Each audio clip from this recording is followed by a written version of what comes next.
Please, save my mama." The boy's voice cracked through the howling wind. His small fist pounded against the cabin door knuckles already blue from the cold. Behind him, a woman lay crumpled in the snow, her arm still reaching toward her son. She had stopped moving. The door swung open. A man stood there, tall bearded eyes hollow from years of grief. He looked at the boy, then at the woman in the snow. Without a word, he stepped into the storm. Oh, if you want to see how this story ends, subscribe to our channel and follow Clara and Josiah's journey to the very last word. Drop a comment telling us which city you're watching from. We love seeing how far our stories travel. The cold had stopped hurting 3 miles back. Clara Whitmore knew what that meant. She had grown up in these mountains. When the pain fades, that's when death starts whispering. She gripped her son's hand tighter. "Mama, you're squeezing too hard." "Sorry, baby." She loosened her fingers but didn't let go. "Just a little further."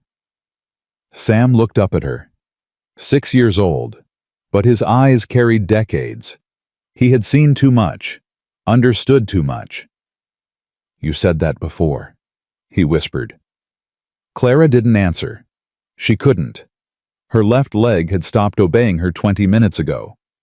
Each step was a negotiation between her body and her will. Her will was losing. The flour sack on her back felt like stones. 40 pounds of weight she couldn't afford to drop. That flour was 3 weeks of survival. 3 weeks of bread for Sam. 3 weeks she had already paid for with the last of her coins. She would carry it until her spine cracked. "Mama." "I'm fine, sweetheart." "You're limping worse." "Just tired." Sam fell silent. He knew when she was lying. He always knew. The snow came down harder now. Clara could barely see 10 feet ahead. The road, if it could still be called a road, had disappeared under white. She was navigating by memory and prayer. Somewhere ahead, there was supposed to be a cabin. Old Man Perkins had mentioned it once back when people in Silver Creek still talked to her. Before her husband died. Before Silas Brennan decided she belonged to him. Keep walking. Keep walking. Keep her knee buckled. She went down hard, catching herself on one hand. The flour sack slammed against her spine. Pain exploded up her leg so sharp she bit through her lip to keep from screaming. "Mama!" Sam grabbed her arm. "Mama, get up!" Clara tried. God, she tried. She pushed against the frozen ground, willing her leg to straighten. It refused. She collapsed again. "Mama, please. Give me a minute." Blood dripped from her lip onto the snow. Red on white. "Just need to catch my breath." Sam's eyes were wild. He looked around frantically, searching for something, anything. Then he saw it. Through the curtain of snow, a light. Faint, flickering, but real. "Mama, there's a cabin." Clara lifted her head. Her vision was blurring at the edges, but she could make out the shape. A small structure. Smoke from a chimney. Someone was home. "Go," she whispered. "Go get help. I'm not leaving you. Samuel." She grabbed his coat, pulled him close. "You listen to me. You run to that cabin and you knock on that door. You tell whoever's there that your mama needs help. Can you do that?" Tears froze on his cheeks. "What if they don't come?" Clara cupped his face with trembling hands. "Then you keep running. You find another cabin, another town. You don't stop until someone helps you.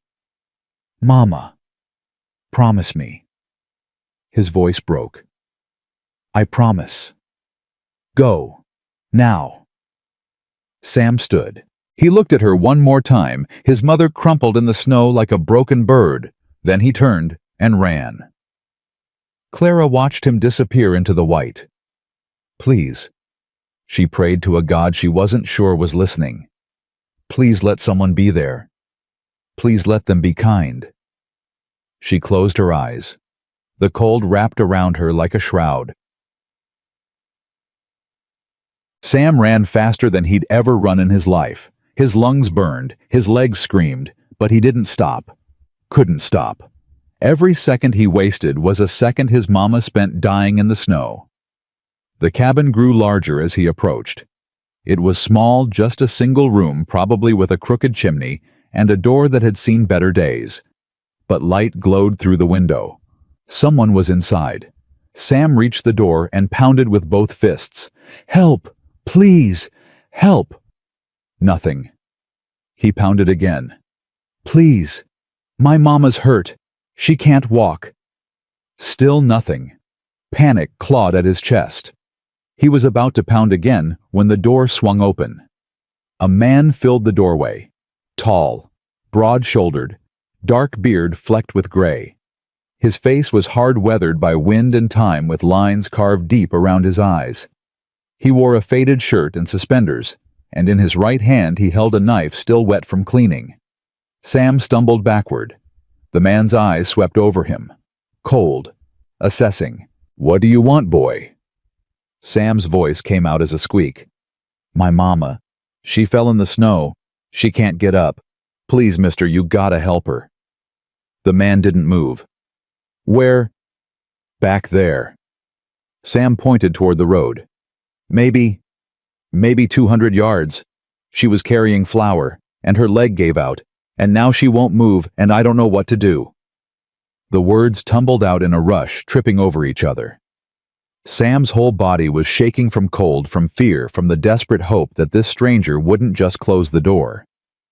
The man looked past him into the storm. His jaw tightened. Then he set down the knife. "Stay here." He grabbed a coat from a hook by the door and pushed past Sam into the snow. No questions, no hesitation, just movement, long strides that ate up the ground. Sam ran after him. "I said stay here, boy. She's my mama. I ain't leaving her." The man glanced back. Something flickered in his eyes, recognition maybe, or something older. He didn't argue. They found her exactly where Sam had left her. Clara lay on her side, curled around the flour sack like she was trying to protect it, even in unconsciousness. Snow had already started to gather on her coat. Her lips were blue. The man knelt beside her. His hand went to her neck, checking for a pulse. 2 heartbeats passed. "She's alive." Sam sobbed with relief. The man slid one arm under Clara's shoulders, the other under her knees. He lifted her like she weighed nothing, like she was made of paper and prayers. "The flour," Sam started. "Leave it." "But, boy." The man's voice cut through the wind. "I can carry your mama, or I can carry flour. Not both. Choose." Sam looked at the sack. 3 weeks of survival. Everything they had left. "Mama," he whispered. The man nodded once. "Smart choice." He turned and started walking. Sam followed his small legs, struggling to match the man's pace. The snow swirled around them, trying to erase their footprints as fast as they made them.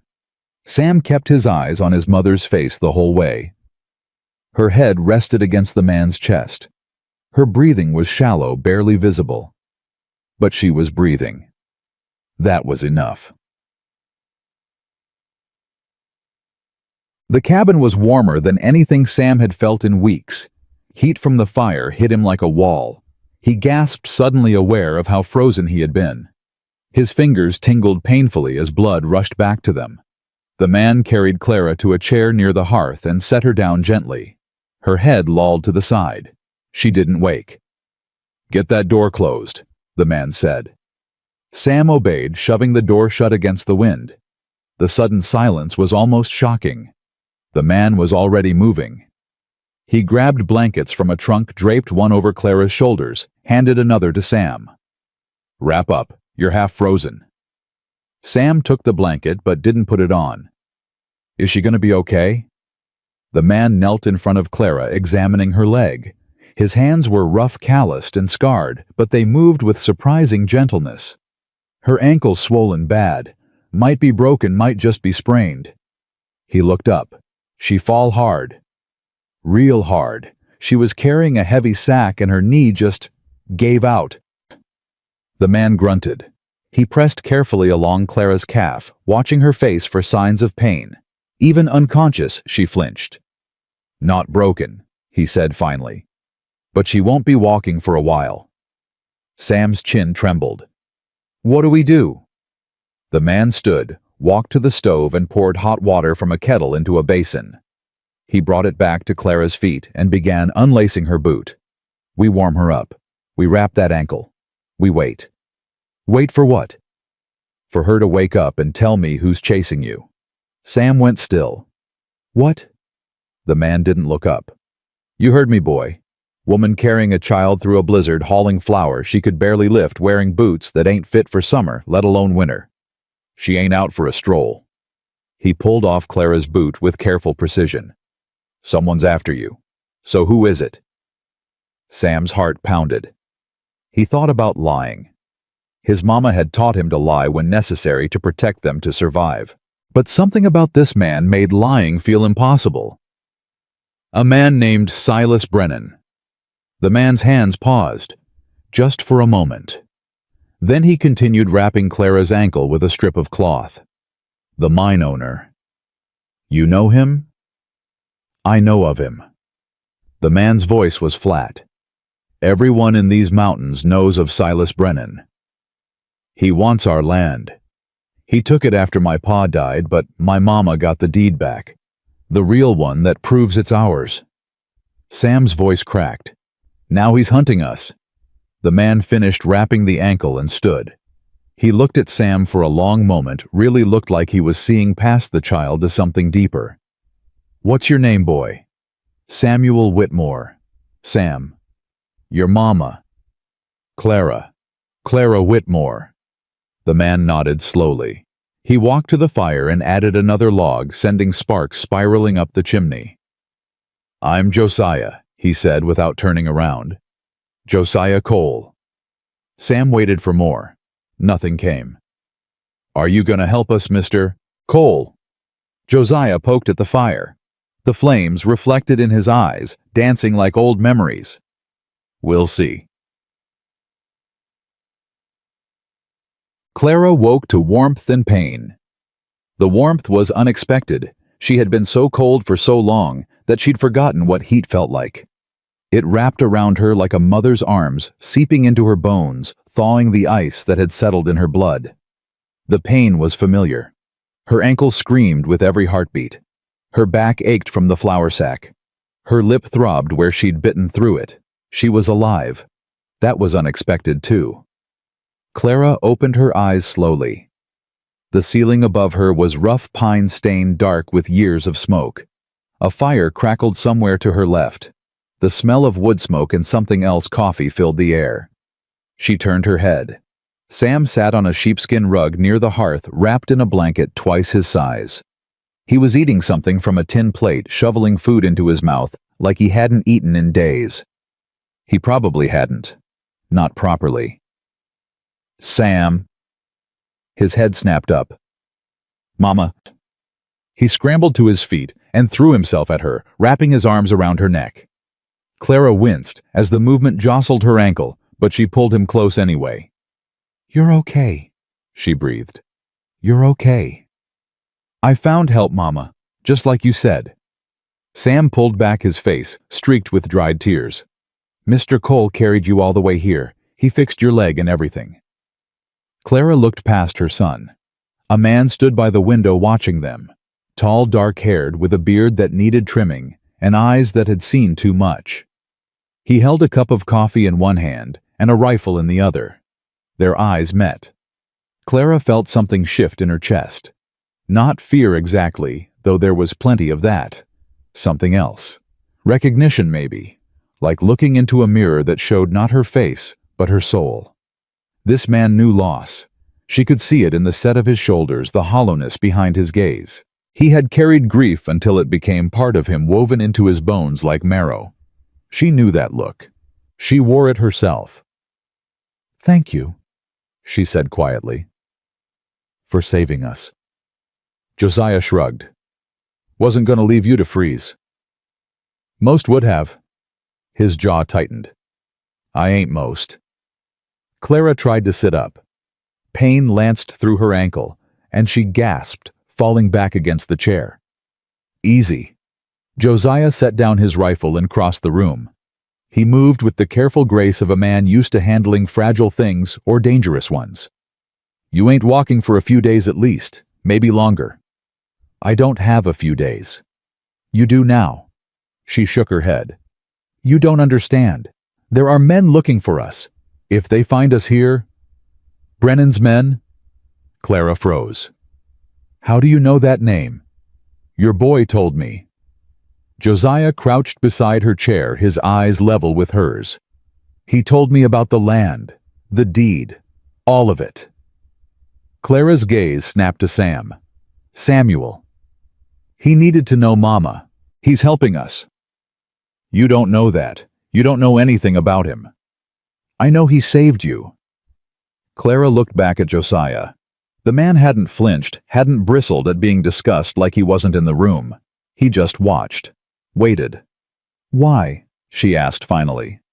Why help us? You don't know us. You don't owe us anything. Josiah was quiet for a long moment.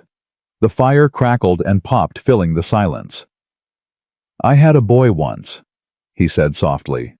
About his age. He nodded toward Sam. Lost him 3 winters back. Him and his mother both. Clara's heart clenched. I'm sorry. Don't be. You didn't do it. Josiah stood, walked back to the window. Point is, I know what it looks like when a child's about to lose everything. I saw it in your boy's eyes when he came pounding on my door. He turned to face her. Couldn't save my own son. But maybe I can help save yours. Clara didn't know what to say. The words sat between them like stones on a river, heavy, immovable, altering the current. Thank you, she managed again. It felt inadequate, but it was all she had. Josiah nodded once. You hungry? Starving. The ghost of a smile crossed his face. I'll heat up some stew. Jeb. They ate in near silence, the only sounds, the scrape of spoons, and the occasional pop from the fire. Sam finished first and curled up on the rug again, exhaustion finally catching up with him. Within minutes, he was asleep. Clara watched him, her heart aching with love and fear. He's a tough kid, Josiah said quietly. He's had to be. How long you been running? Clara set down her spoon. 6 weeks, maybe 7. I've lost track. And before that? She was quiet for a moment, weighing how much to reveal. This man had saved their lives. He deserved some truth. Before that, we had a home. A small cabin up near the ridge. Nothing fancy, but it was ours. My husband Thomas worked in Brennan's mine. Good money for hard work, he used to say. She smiled bitterly. Turns out the work was too hard. Cave-in killed him and 6 other men. Josiah's expression didn't change, but something shifted in his eyes. I remember that. 2 winters ago. Yes. Bad business. It was Brennan's fault. Everyone knew it. He'd cut corners on the shoring, saved money where he shouldn't have. But when the families tried to hold him accountable... Clara shook her head. The sheriff was in his pocket. The judge, too. We got nothing. Not even an apology. And the land. Brennan came for it 2 months later. Said Thomas had debts, said the land was collateral. I showed him the deed, our deed properly filed, with both our names on it. He laughed. Her hands clenched in her lap. 3 days later, a new deed appeared in the county office. Forged. With his name on it, and mine nowhere to be found. Josiah let out a slow breath. Let me guess. The clerk was his man too. And the notary. And the lawyer who processed the transfer. Clara's voice hardened. Silas Brennan owns Silver Creek. Lock, stock, and barrel. If you're not useful to him, you're in his way. And if you're in his way, he removes you. Exactly. So how'd you get the deed back? Clara hesitated. This was the dangerous part. The part that could get them all killed if the wrong person learned. But Josiah had already thrown in his lot with them. He deserved to know what he'd signed up for. Brennan's clerk, a man named Wilkins. She lowered her voice, even though Sam was asleep. He came to me 3 weeks ago, said his conscience was eating at him, said he'd kept copies of the original deed, the real one, and the forged one too. He wanted to make things right. Where is he now? Dead. The word came out flat. They found him in the river 2 days after he talked to me. Accidental drowning, they called it. But I'd already hidden the documents. Brennan knows I have them. He just doesn't know where. Josiah absorbed this in silence. Clara watched his face, trying to read his reaction. She saw no judgment, no fear, just calculation. "Those papers," he said finally. "They prove Brennan forged the deed. They prove everything. The forgery, the bribery, the false filing. If I could get them to the territorial court in Denver, Brennan would lose his mine, his land, maybe even his freedom. That's a long way to travel. I know. In winter. I know. With a busted ankle and a 6-year-old. Clara met his eyes. I know. But what choice do I have? If I stay here, Brennan's men will find me eventually. If I go back to Silver Creek, I'm dead. The only way out is through." Josiah was silent for a long time. The fire had burned low, casting long shadows across the room. Outside, the storm still raged, wind howling like hungry wolves. "There might be another way," he said quietly. Clara's heart quickened. "What do you mean?" "I know people. Not many, but a few. A lawyer in Red Hollow who owes me a favor. A marshal 2 towns over who ain't in anybody's pocket." Josiah leaned forward. "You get me those documents, I can get them where they need to go, without you having to walk 100 miles in the snow?" Clara stared at him. "Why would you do that? You'd be making an enemy of the most powerful man in the territory." Josiah's jaw tightened. "I've been making enemies my whole life. One more won't kill me." "It might? Then I'll die standing up instead of lying down." He held her gaze. "Some things are worth fighting for, Mrs. Whitmore, even if you lose." Clara felt tears prick at her eyes. She blinked them back, refusing to cry in front of this stranger who was rapidly becoming something more. "It's Clara," she said softly. "Just Clara." Josiah nodded slowly. "All right. Clara." He stood, grabbed a blanket from the trunk, and draped it gently over her shoulders. "Get some sleep. We'll figure out the rest in the morning." He started to walk away. "Mr. Cole." He paused. "Why did you open that door?" Josiah was silent for a moment. When he spoke, his voice was rough, like words dragged over gravel. "Because when your boy knocked, I was sitting here with a rifle in my lap, trying to decide if tonight was the night I stopped waiting to die." He didn't turn around. "I heard him screaming for help, and I thought, maybe that's my answer. Maybe the universe was telling me I still had something left to do." Clara's breath caught. "I'm glad you opened the door," she whispered. Josiah walked to his chair by the window and sat down, the rifle across his knees. "So am I," he said. "So am I." Outside, the storm raged on, but inside the cabin, something had shifted. 3 broken people thrown together by chance and desperation huddled against the cold. They were strangers, still bound only by circumstance. But somewhere in the night, as the fire burned low and the wind screamed its fury, the first fragile threads of trust began to form. Clara slept with her hand on Sam's shoulder. Sam slept with dreams of a father he could barely remember. And Josiah sat by the window watching the snow fall, thinking about the dead, and wondering if maybe, just maybe, he'd been given a reason to live. The storm would pass. What came after was the real test. Morning came slow and gray, the kind of light that seeped through cracks rather than streamed through windows. Clara woke to the smell of coffee and the sound of Sam's laughter. She hadn't heard him laugh in weeks. Her eyes opened to find the chair by the window empty. Josiah's rifle was gone. For one terrible moment, panic seized her chest. Had he left? Had he decided they were too much trouble? Then she heard his voice, low and patient, coming from somewhere near the back of the cabin. "No, you gotta hold it steady. Like this. But it keeps slipping. That's 'cause you're gripping too tight. Ease up. Let the wood do the work." Clara pushed herself upright, wincing as her ankle protested. She twisted in the chair to see Josiah kneeling beside Sam near a small workbench. The man held a piece of wood in one hand and a carving knife in the other. Sam watched with rapt attention, his small fingers wrapped around a similar piece. "What are you making?" Clara asked. Both heads turned. Sam's face lit up. "Mama! Mr. Cole's teaching me to whittle. Look, I'm making a horse." He held up the wood. It looked nothing like a horse, more like a lumpy potato with legs, but his pride was unmistakable. "That's wonderful, sweetheart." Josiah stood brushing wood shavings from his knees. "Thought it'd keep him busy. Hope you don't mind." "I don't mind at all." Clara's voice softened.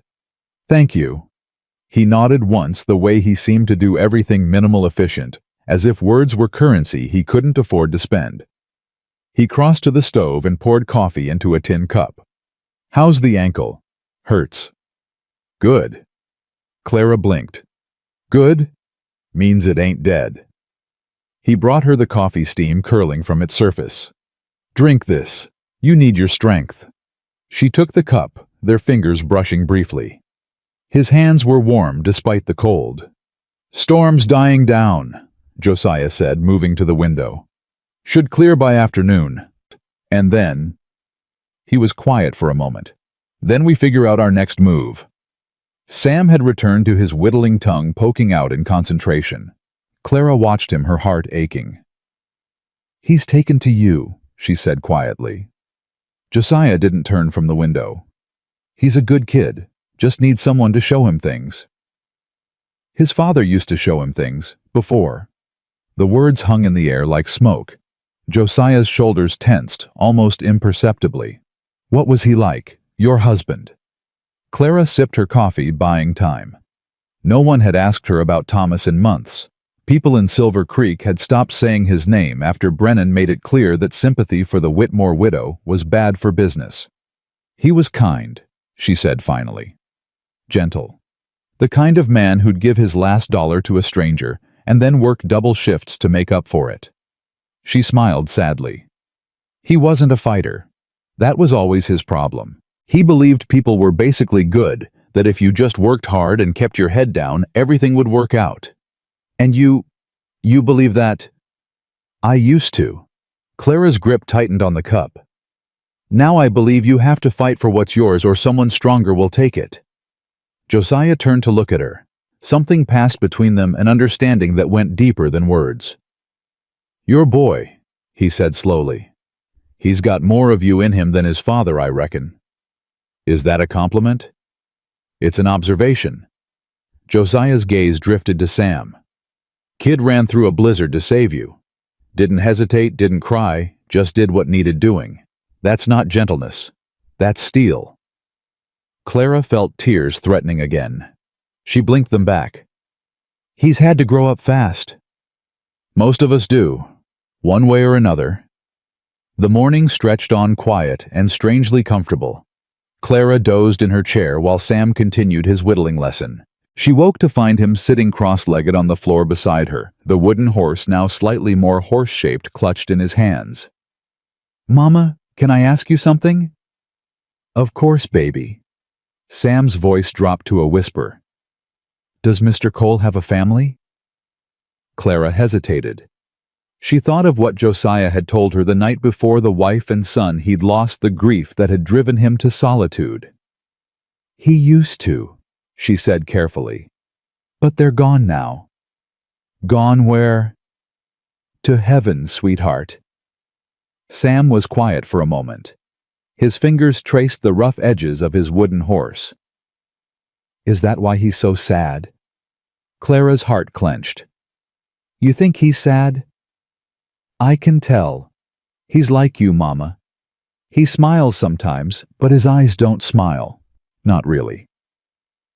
Out of the mouths of babes, Clara thought. Her 6-year-old had seen in minutes what most adults would miss entirely. Yes, baby. I think he's very sad. Maybe we can help him be happy again. Clara pulled him close and kissed the top of his head. Maybe we can. Across the room, Josiah stood with his back to them, adding wood to the fire. If he'd heard their conversation, he gave no sign, but Clara noticed his hands had gone still on the logs, and his shoulders carried a tension that hadn't been there before. By midday, the storm had indeed begun to fade. The wind's howl softened to a whisper, and pale sunlight broke through the clouds in fragile shafts. Josiah stood at the window for a long time, watching the world outside. I need to check the property, he said finally. Make sure nothing's damaged. I can come with you, Sam offered eagerly. No! The word was sharp, too sharp. Sam's face fell. Josiah seemed to catch himself. His expression softened slightly. I mean, not this time, son. Snow's still deep and I need to move fast. But when I get back, we'll work on that horse some more. Sound fair? Sam nodded, but his enthusiasm had dimmed. Josiah grabbed his coat and rifle, then paused at the door. He looked back at Clara. Lock this behind me. Don't open it for anyone. You expecting trouble? I'm always expecting trouble. That's how you stay alive. He slipped out into the cold, and Clara limped to the door to bolt it behind him. Through the window, she watched his tall figure disappear into the white. Sam came to stand beside her. Do you think he'll come back? Of course he will. Promise. Clara put her arm around him. I promise. But even as she said it, she wondered if it was a promise she could keep. Josiah moved through the snow with the practiced ease of a man who'd spent decades in these mountains. His eyes scanned the tree line, the trail, the horizon, looking for anything out of place. The storm had dumped at least 2 feet of fresh powder. Good for covering tracks. Bad for spotting intruders. He circled the cabin twice, checking for signs of approach. Nothing. The only tracks in the snow were deer and rabbit, maybe a fox. If Brennan's men were out there, they'd been smart enough to stay holed up during the blizzard. But they'd be coming. Josiah knew it in his bones. He paused at the edge of the clearing, looking back at the cabin.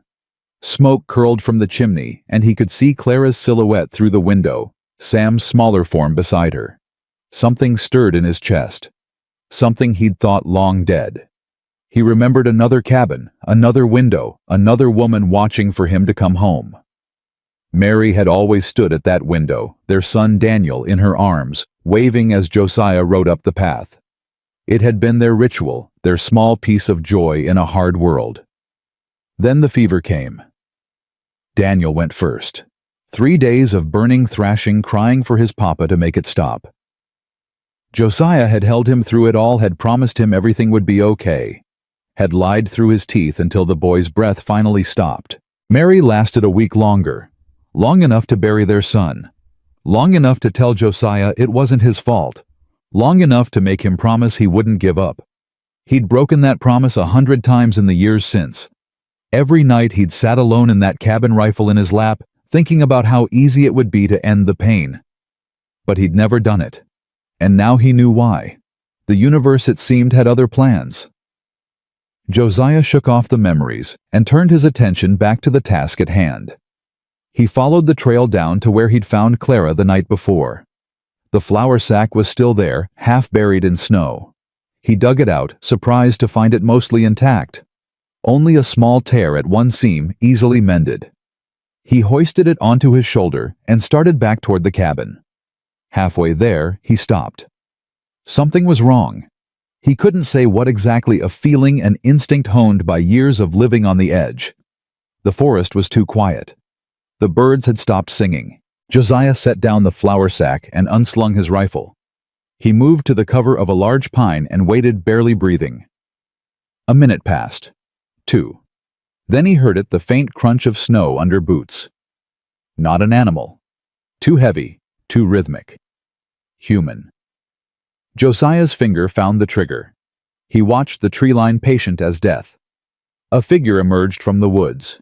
Male stocky, wearing a heavy coat and carrying a shotgun. Behind him came a second man, thinner, with a rifle slung across his back. They moved with purpose, heading straight for the cabin. Josiah didn't recognize their faces, but he knew their type. Hard men. Hired men. The kind who asked no questions and left no witnesses. Brennan's boys. He had maybe 30 seconds to decide. Confront them now in the open, or let them reach the cabin and try to deal with them there. Neither option was good. Josiah chose the one that gave Clara and Sam the best chance. He stepped out from behind the tree. "That's far enough."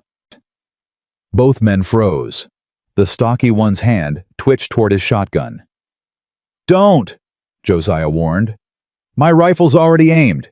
You'll be dead before your finger finds the trigger." The thin man raised his hand slowly. "Easy, friend. We don't want trouble." "Then you shouldn't have come looking for it. What do you want?" The stocky one spoke, his voice rough. "We're looking for a woman. Widow by the name of Whitmore. Her and a boy. You seen them?" Josiah kept his expression blank. "No." "You sure about that?" "We tracked them to this area. Storm covered the trail, but we know they're close." "You tracked wrong. No woman here. Just me." The thin man exchanged a glance with his partner. Something passed between them, a silent communication. "Mind if we have a look around?" the thin man asked. "Just to be sure." "I mind plenty." "That's not very neighborly." Josiah's voice dropped to ice.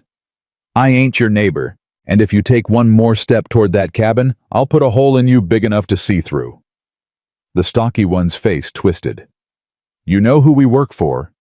"I know." "Then you know what happens to folks who get in our way." Josiah smiled. It was not a kind smile. "I've been dying slow for 3 years. You think I'm scared of anything you can do to me?" The men hesitated. This wasn't going the way they'd expected. They'd come looking for a defenseless woman and her child. Instead, they'd found a man with dead eyes and a steady rifle hand. "Walk away," Josiah said quietly. "Tell Brennan you didn't find them. Tell him the storm must have taken them. I don't care what you tell him. But if I see you again, I won't waste words." A long moment stretched between them. Then, the thin man lowered his hands slowly. All right, we're leaving." He started to back away, pulling his partner with him. "But this ain't over, mister. Mr. Brennan ain't the forgiving type." "Neither am I." Josiah watched them retreat into the trees, his rifle never wavering. He waited until he could no longer hear their footsteps, then waited 5 minutes more. Only then did he lower his weapon. His hands were shaking. Not from fear, from something older, deeper. The familiar surge of violence, the animal instinct to protect. He'd felt it before in another life when he'd worn a badge and carried justice in his gun belt. He'd thought that part of him was gone. Apparently not. Josiah grabbed the flour sack and hurried back to the cabin. He knocked in a specific pattern, 3 quick, 2 slow, and waited. The bolt slid back and the door opened. Clara's face was pale. "I saw them through the window. Who were they?" "Brennan's men." She swayed on her feet. Josiah caught her elbow, steadying her. "They didn't find us." "They found me. I persuaded them to leave." "How?" "Doesn't matter. What matters is, they'll be back. Probably with more men." He guided her to the chair. "We need to move." "I can't walk." "I know. I'm thinking." Sam appeared at Clara's side, his face frightened. "Are the bad men coming, Mama?" Clara pulled him close. "It's okay, sweetheart. Mr. Cole won't let them hurt us." Sam looked at Josiah with wide, trusting eyes. "You won't, will you?" Josiah felt something crack in his chest. That look, he'd seen it before, on another boy's face, in another lifetime. Daniel had looked at him exactly that way right before the fever took him. Papa will make it better. Papa always makes it better. He hadn't made it better. He'd failed his son in the worst possible way by being utterly, completely helpless. But he wasn't helpless now. "No," Josiah said, his voice rough. "I won't let them hurt you." Sam nodded, solemnly satisfied. He didn't question the promise, didn't doubt it for a second. He simply believed. The weight of that trust settled on Josiah's shoulders like a physical thing. He turned away before the boy could see the emotion in his eyes. Night fell fast, as it always did in winter. Josiah barricaded the door and covered the windows with heavy blankets to hide the firelight. They ate in near darkness, speaking in whispers. "How did they find us?" Clara asked. "The storm should have covered our tracks." "It did, but they knew which direction you were heading. Probably had men spread out along every road out of Silver Creek." Josiah chewed slowly. "How many does Brennan have on his payroll?" "I don't know exactly. A dozen, maybe more. Plus the sheriff and his deputies." "The sheriff's in his pocket." "Everyone's in his pocket." Josiah absorbed this. "What about outside Silver Creek? The territorial marshal?" "He's in Helena. Weeks away even in good weather." "And the circuit judge?" Clara shook her head. "Brennan's brother-in-law." Josiah let out a low whistle. "He's got the whole territory sewn up." "Now you understand why I ran." "I understand." Josiah set down his plate. "But running's not going to work forever. Eventually, you'll have to fight." "With what? I'm a widow with a bad ankle and a 6-year-old. He's got money, men guns. You've got something better." Clara stared at him. "What?" "Truth." Josiah leaned forward. "Those documents you took, they're not just proof of what Brennan did to you. They're proof of what he is. A man like that doesn't forge one deed. He's been doing this for years, probably decades. Taking land, destroying families, building his empire on other people's bones." His eyes held hers. "You expose him, and every enemy he's ever made will come out of the woodwork. He'll be fighting on a dozen fronts at once." "But how do I expose him? The courts are his. The lawmen are his. I can't even walk into town without being arrested." "We don't go to his courts. We go over his head." "To who?" Josiah was quiet for a moment. When he spoke, his voice was careful. "You ever hear of a man named Thomas Preston?" Clara frowned. "The federal prosecutor. The one who took down the mining syndicate in Butte." "That's him. He's got a reputation for going after men like Brennan. Men who think they're above the law. He's in Denver." "Yes. That's 300 miles. "I know." Clara laughed bitterly. "You might as well say he's on the moon." "Hear me out." Josiah moved closer. "You can't make that trip. Not with your ankle, not with Sam, not with Brennan's men hunting you. But I can." The words hung in the air. "You'd do that," Clara whispered. "You'd travel 300 miles in winter for someone you just met." Josiah didn't answer immediately. He looked at Sam, who had fallen asleep on the rug, the wooden horse clutched to his chest. "When I lost my family," he said slowly, "I thought God was punishing me. I thought I must have done something terrible, something unforgivable to deserve that kind of pain." He swallowed hard. "I spent 3 years trying to figure out what it was.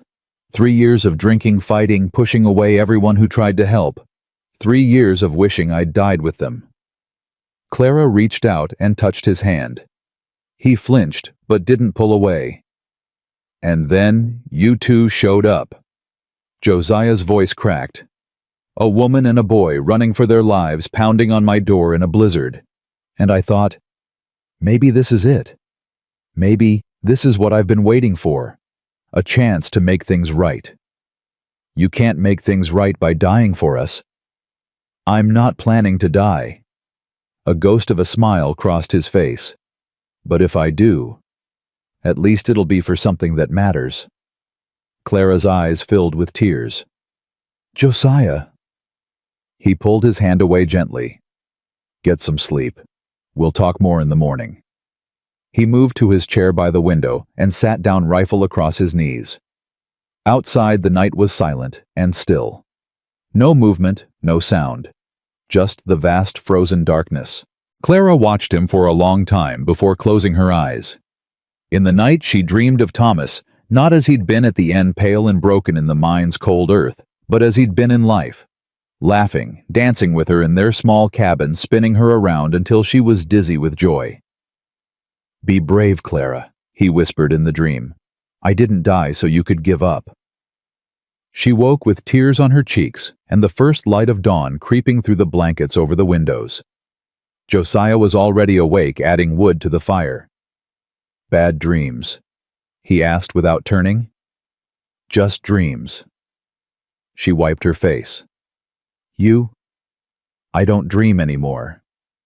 Clara knew he was lying. She could see it in the shadows under his eyes, the tension in his shoulders. He dreamed all right. He just didn't let himself remember. Sam stirred on the rug, yawning hugely. "Morning, Mama. Morning, Mr. Cole." "Morning, son." Josiah handed him a piece of dried jerky. "Breakfast." Sam chewed happily. "Are we staying here today?" "For now." Josiah glanced at Clara. "Your mama and I need to talk about some grown-up things. Can you keep working on that horse?" "Sure." Sam retrieved his carving and his knife, the blade carefully dulled for safety, and settled into his corner. Josiah moved close to Clara and spoke in a low voice. "I've been thinking all night. Here's what I see: Brennan's men know you're in the area. They'll widen their search, knock on every door, check every cabin. It's only a matter of time before they come back here with more guns. So what do? We split up." Clara's heart lurched. "What?" "Not forever, just long enough to draw them off. I'll head east, make myself visible, leave a trail they can follow. You and Sam head west to Red Hollow. There's a woman there, a doctor named Martha Hayes. She owes me a favor. She'll hide you until I get back." "Get back from where?" "Denver. I'll take the documents to Preston, get the law on our side. Then I'll come for you." Clara shook her head. "That could take weeks, months." "I know. And if you don't come back," Josiah met her eyes, "then you find someone else to fight for you. Someone who can finish what we started." "I don't want someone else." The words came out before Clara could stop them. She blushed. "I mean, we don't know anyone else. You're the only person who's helped us." Josiah's expression softened. "Then I guess I better not die." Sam looked up from his carving. "Nobody's dying, right?" "Nobody's dying, sweetheart." Clara forced a smile. "Mr. Cole and I are just making plans." "Good." Sam went back to his horse. "I like Mr. Cole. He's nice." Clara and Josiah exchanged a look. "Out of the mouths of babes," Clara murmured. Josiah almost smiled. Almost. They spent the day preparing. Josiah gathered supplies, food, blankets, ammunition, and packed them into saddlebags. He had a horse in a small stable behind the cabin, a sturdy mare named Bess, who'd carried him through worse than this. "Can you ride?" he asked Clara. "I used to, before." "Good. Bess will carry you and Sam. She's gentle, won't spook easy." "What about you?" "I'll take the mule, slower, but it'll do." Clara watched him work, marveling at his efficiency. Every movement had purpose. Every action was precise. "You've done this before," she said. "Planning escapes." Josiah paused. "I was a deputy once, long time ago." "What happened?" He was silent for a long moment. "I killed a man who needed killing. But he had friends in high places. They gave me a choice: leave or hang." "So you left?" "So I left." He resumed his packing. "Came up here to disappear. Thought I'd never deal with the law again. I'm sorry we dragged you back into this." Josiah stopped. He turned to face her, and for the first time she saw something vulnerable in his eyes. "Don't be," he said quietly. "I was disappearing too fast. Another year, maybe two, and there wouldn't have been anything left of me worth saving." He reached out and touched her face, just barely, his fingers tracing the curve of her cheek. Clara's breath caught. "You saved me first," he said. "You just don't know it yet." Then he turned away and continued packing, leaving Clara standing there with her heart pounding and her skin burning where he'd touched her. Night fell again. They ate. Sam practiced his whittling. Josiah cleaned his rifle. And somewhere in the darkness beyond the cabin walls, riders were moving closer.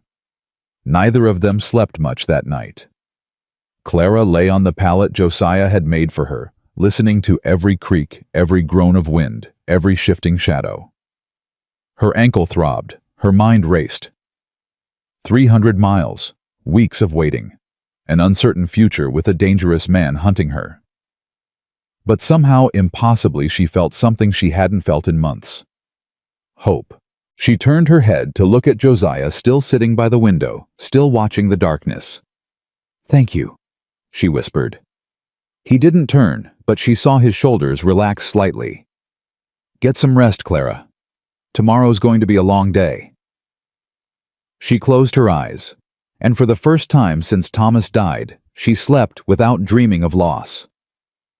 Morning came cold and clear.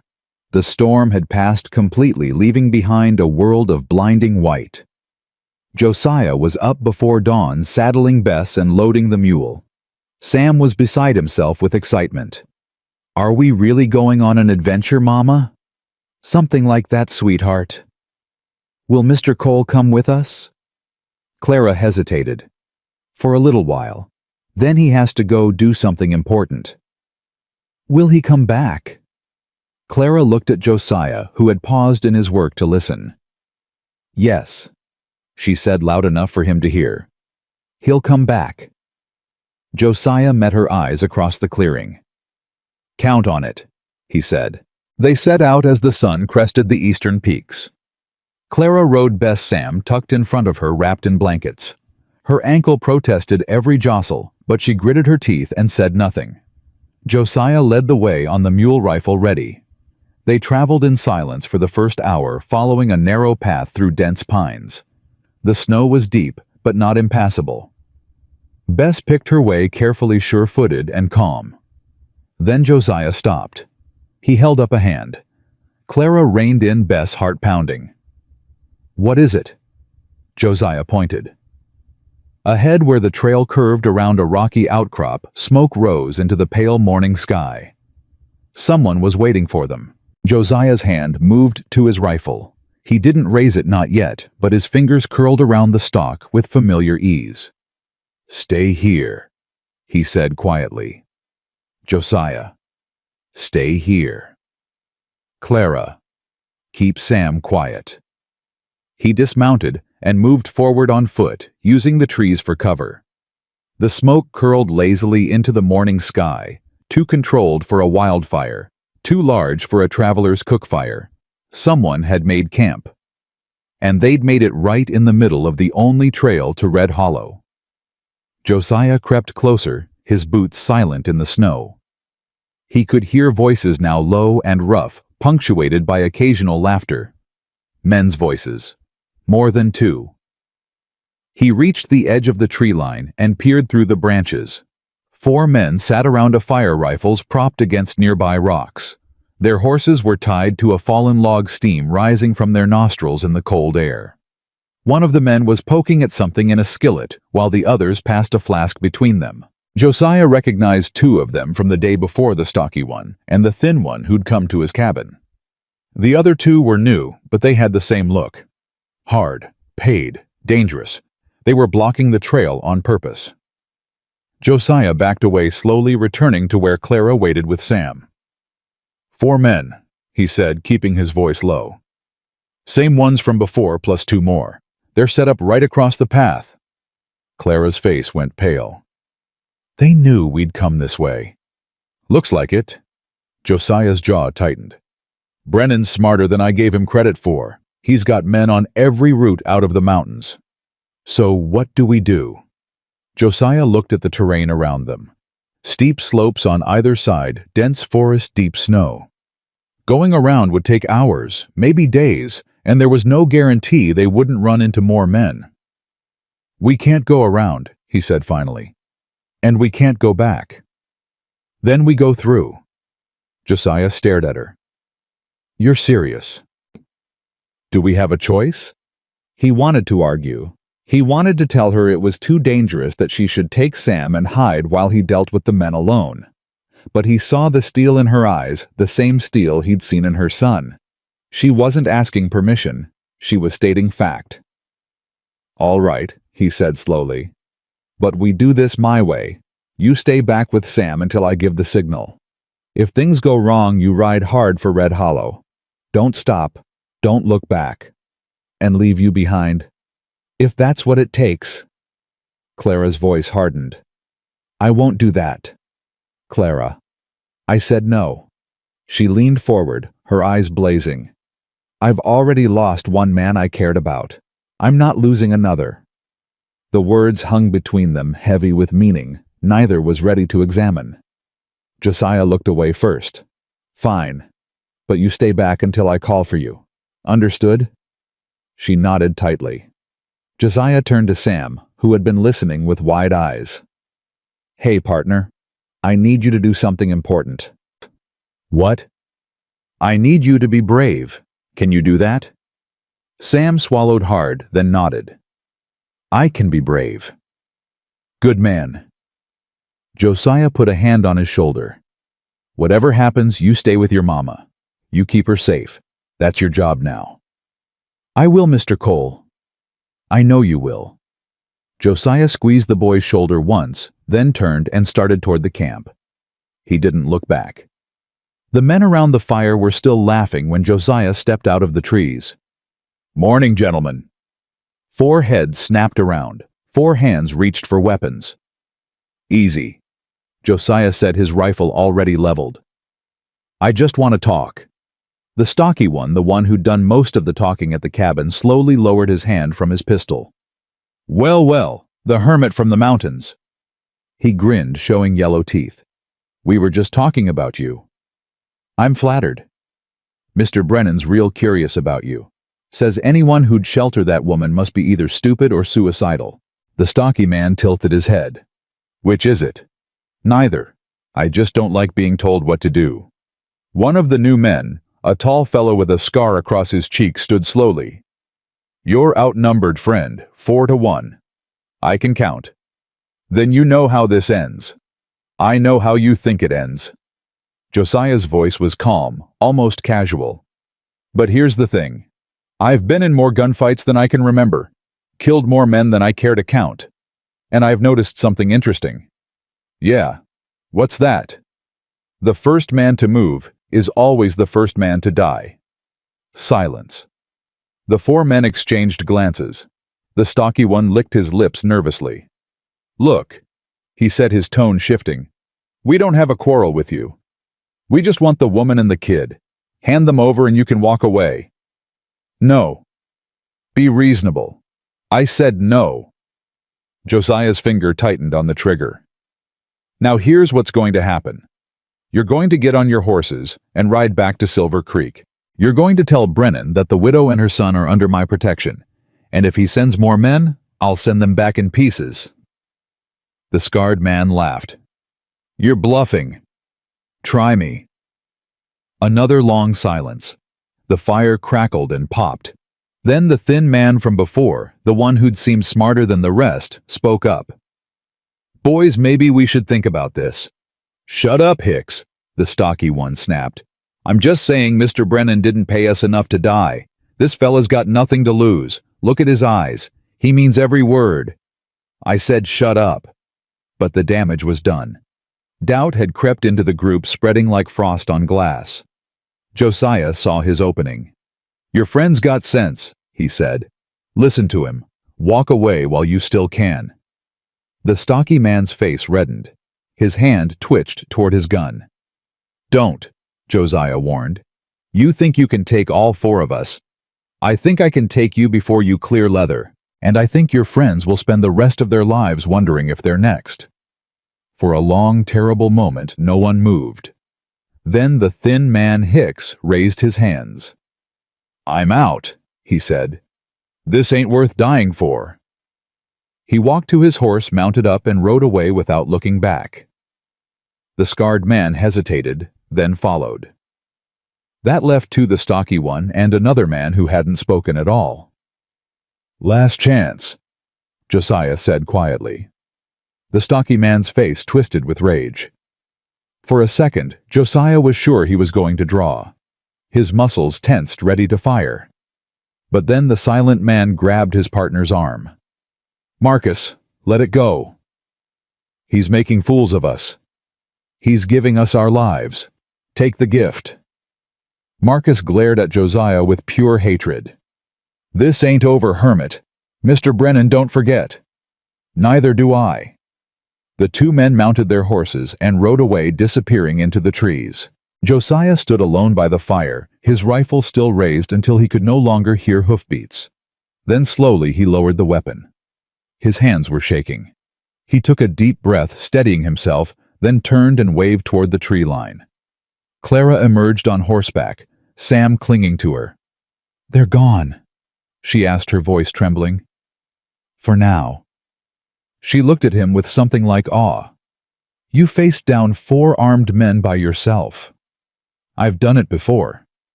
That doesn't make it any less terrifying." Josiah almost smiled. "Terror keeps you sharp." They continued down the trail, past the abandoned campfire, past the hoofprints in the snow. Sam was quiet, his face pressed against his mother's back. "Is Mr. Cole a hero, Mama?" he asked after a while. Clara looked at Josiah riding ahead. "Yes, sweetheart. I think he is." The sun was high when they reached the valley. Red Hollow lay ahead, a small cluster of buildings nestled between 2 ridges.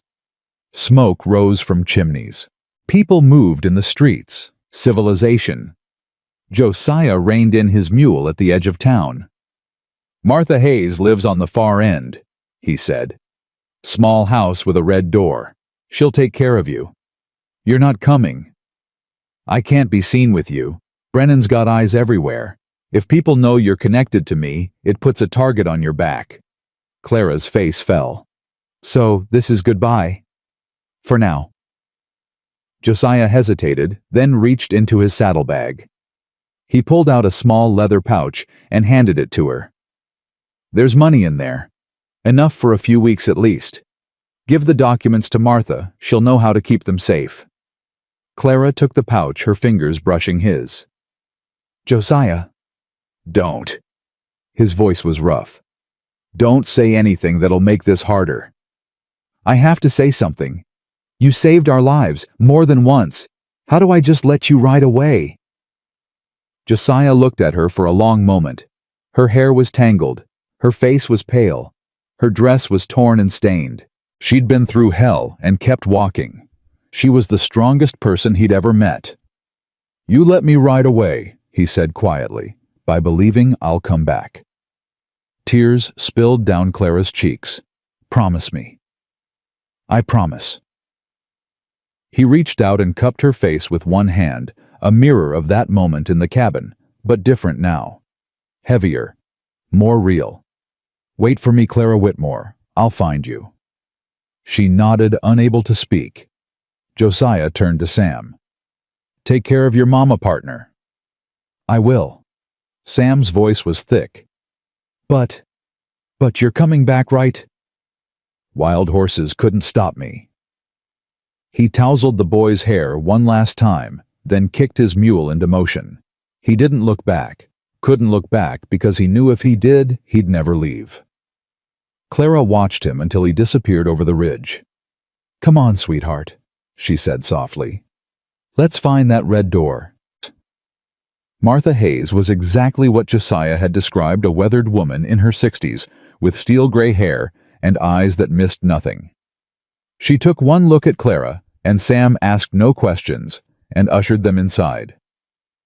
"Josiah sent word you might be coming," she said, bolting the door behind them. "Didn't say much, but he never does."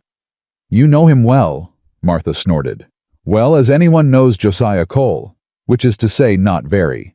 He's the kind of man who keeps his past in a locked box and throws away the key." She studied Clara with sharp eyes. "But he must trust you. He doesn't stick his neck out for just anyone. Clara sank into a chair, suddenly exhausted. Her ankle was screaming, her whole body ached, and the adrenaline that had kept her going was finally draining away. "Can I see your leg?" Martha asked. Clara nodded. The older woman examined the ankle with practiced efficiency. "Josiah did a fair job wrapping this. You'll need to stay off it for a week at least. Longer if you want it to heal proper." "I don't have a week. You've got as long as I say you've got." Martha's tone brooked no argument. "You're under my roof now. My rules." Sam tugged at Clara's sleeve. "Mama, I'm hungry." Martha's expression softened. "Course you are, child. Come on, let's see what we've got in the kitchen."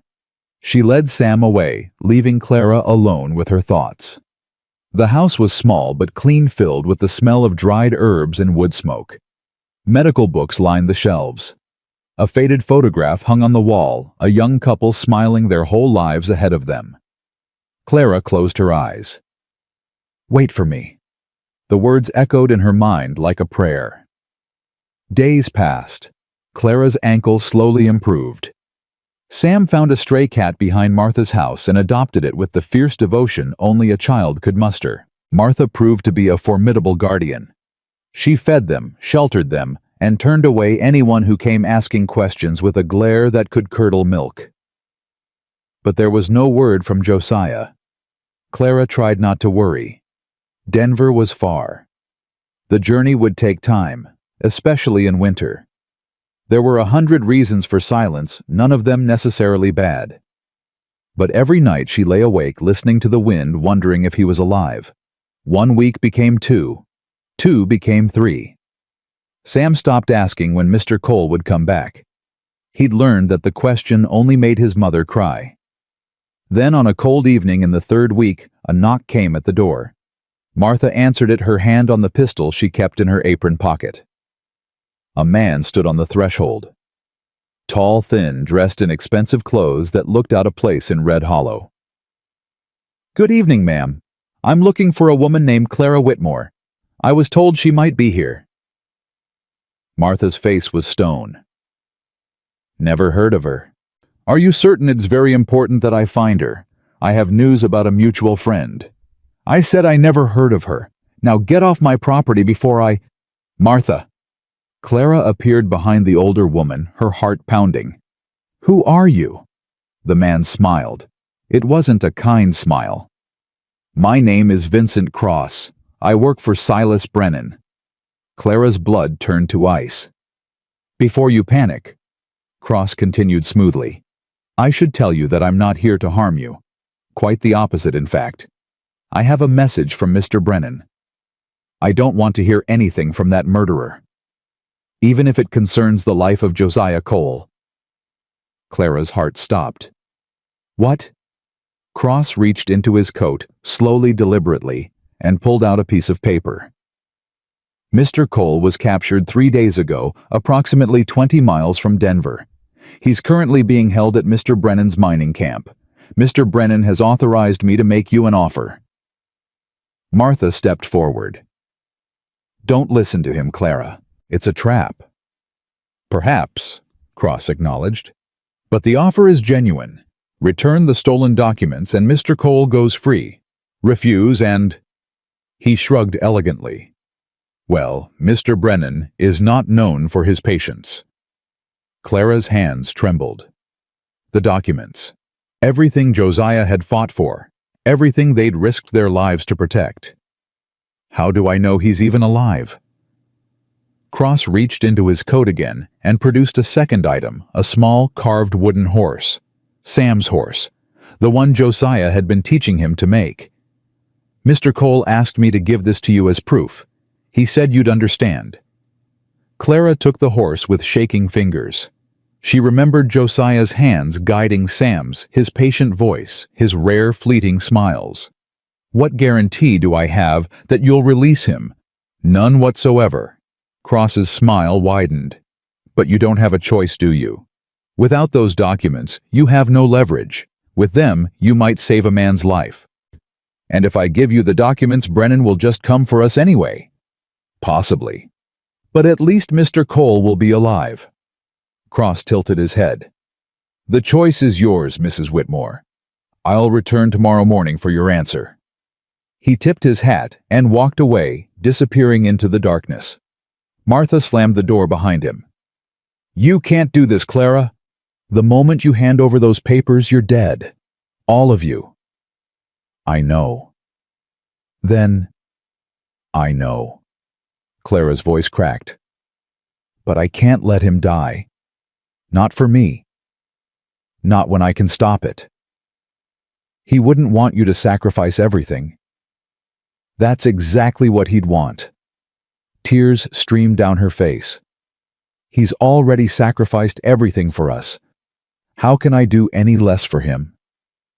Martha opened her mouth to argue, then closed it, because she knew Clara was right. Sam appeared in the doorway, rubbing his eyes.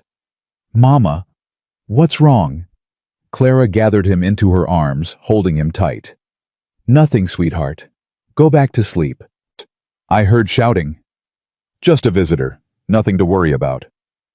Sam looked up at her with those two old eyes. "Is Mr. Cole okay?" Clara's heart shattered. "I don't know, baby. I don't know." That night, Clara made her decision.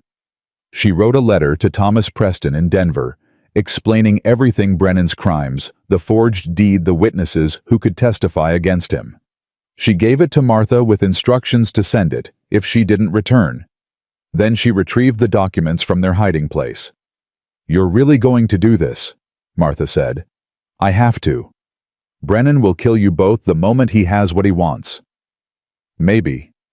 Clara tucked the documents into her coat. "But at least Josiah will have a chance to escape. And maybe, just maybe, Preston will get that letter in time."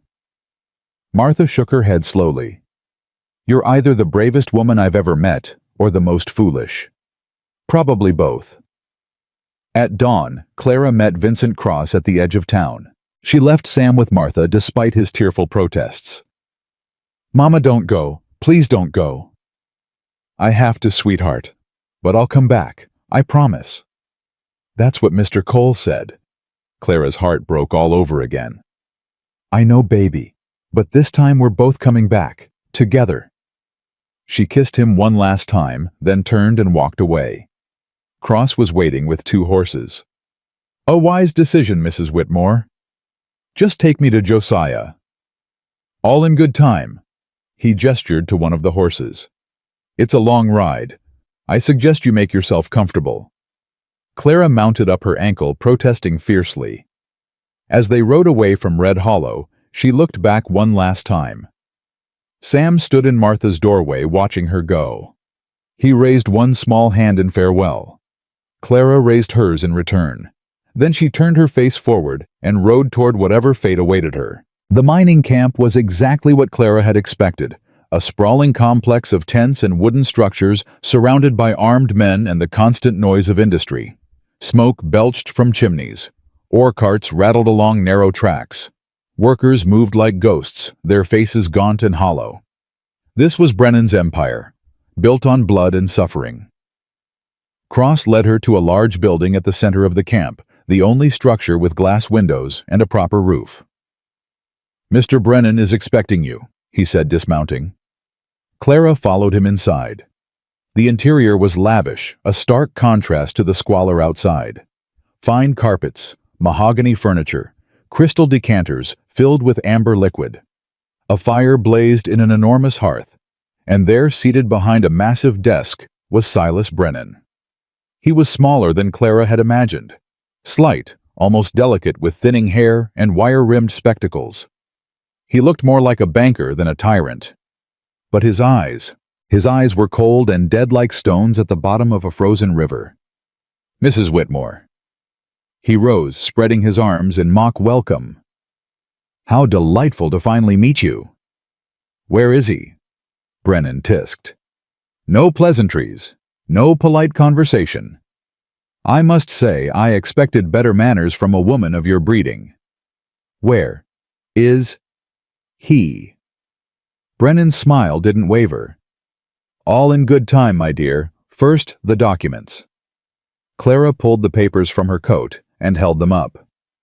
First I see Josiah, alive and unharmed. Brennan studied her for a long moment. You're not in a position to make demands. And you're not getting these documents until I know he's safe. Something flickered in Brennan's eyes. Annoyance, perhaps, or grudging respect. Very well. He nodded to Cross. Bring him. Cross disappeared through a side door. Clara waited, her heart hammering. Minutes passed. Each one felt like an hour. Then the door opened and 2 guards dragged Josiah into the room. He was barely recognizable. His face was bruised and swollen, his clothes torn and bloodied. He moved like a man held together by will alone. But when he saw Clara, his eyes widened. "No," he croaked. "No, what are you doing here?" "I came for you." "You shouldn't have. You shouldn't." "Enough." Brennan's voice cut through the room like a blade. "How touching, truly. But we have business to conduct." He held out his hand. "The documents, Mrs. Whitmore." Clara looked at Josiah. At the man who had saved her life, who had given her hope, who had become something she never expected to find again. She looked at Brennan with his dead eyes and his smug smile. And she made her choice. Here. She handed over the documents. Brennan took them, leafing through the pages with evident satisfaction. "Finally," he murmured. "That troublesome little problem solved." He nodded to the guards. "Kill them both." The guards moved forward, pistols drawn. Josiah lunged.